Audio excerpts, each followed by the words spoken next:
How to trim a sound on TikTok before recording a video.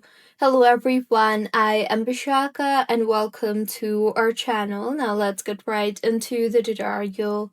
Firstly, go ahead and open the TikTok application on your device and make sure you are signed in.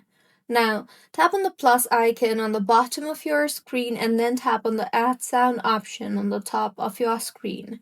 Here, go ahead and navigate to the song that you want to add and cut further, or you can also tap on the search bar there and search for the exact song.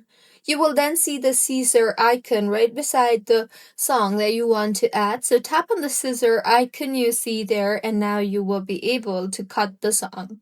So go ahead and select the exact portion of the song that you want and then tap on the done option you see there. And now go ahead and start recording the video, and with this, your sound will be trimmed.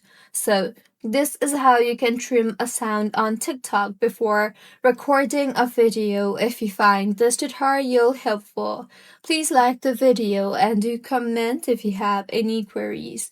Also, do subscribe to our channel for more helpful tutorials like this. See you on the next one.